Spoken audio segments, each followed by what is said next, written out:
The bad news, 10 new community cases, the Bondi cluster growing to 21. A very fleeting exchange has actually allowed the virus to transfer. The good news, authorities confident they can get the outbreak under control. All of those cases, bar 2, are in isolation. The 2 cases are a young lady in her 20s who did, we believe, acquire the infection at Bondi Junction. Of more concern, a child who attends St Charles Catholic Primary School. But although it's not yet known how the student caught the virus, there is a geographical link. The school, just about 1 kilometre from the cluster epicentre at Westfield Bondi Junction. So for this reason, we are calling out for anyone who has been in Bondi Junction, including the car parks, between the 12th of June and the 18th of June to get a test. Compulsory masks indoors and on public transport extended for another week and expanded to all of Greater Sydney, including the Blue Mountains and the Illawarra, where a woman in her 60s has tested positive. And mandatory QR codes now being rolled out for all retail settings. I've certainly detected wandering through the city a degree of apathy, so we really need to take this particular virus and the variant of the virus extremely seriously. But authorities stressing a lockdown is not on the cards yet. We feel that the response we're having is proportionate to the risk.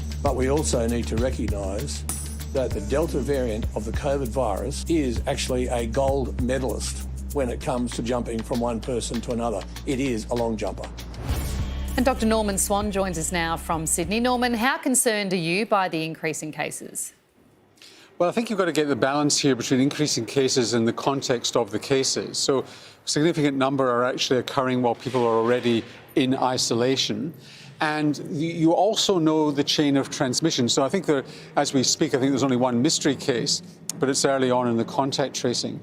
So people are going to say, oh, why is Sydney not locking down when Victoria did? And it's a very different circumstances, because in Victoria you had the Wallert man and you had a broken chain of transmission where we still don't know really how he got it to case number 5 and case number 1 in Epping and what have you. Whereas here there's an unbroken chain of transmission. We know where it came from, and that's luck, actually, unlucky in Victoria. So yes, there's virus circulating, but they kind of know where it is, and there aren't too many surprises yet. So they need to be worried, but the number of cases belies just a degree of confidence that you know where it all is. Norman, Sydney have not had the same COVID experience as Victoria. Are you confident that the community up there is taking it seriously? No, I'm not confident at all. As you say, I come from Sydney. I was at a Woolies 2 days ago where there was a mask mandate in the eastern suburbs, and not a single person in that Woolies was wearing a mask.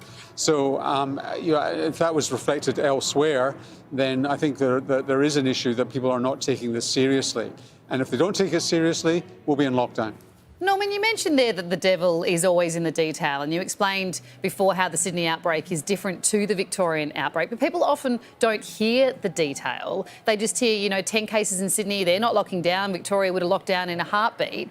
If they don't end up locking down in Sydney, do you think that makes it harder for the Victorian government to keep Victorians on board in a way?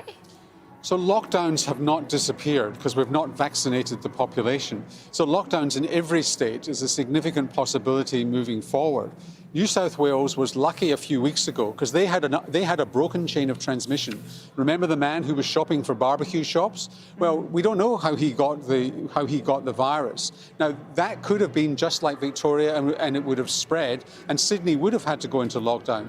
This one, they're lucky, they know the chain of transmission and they can control it. Next time, maybe not. But you're right, it's complicated to explain the detail, and it's not about numbers, it's about where people have caught it and where they've passed it to. As always, it's been great to get your insight, Norman. Thanks so much for your time. You're welcome.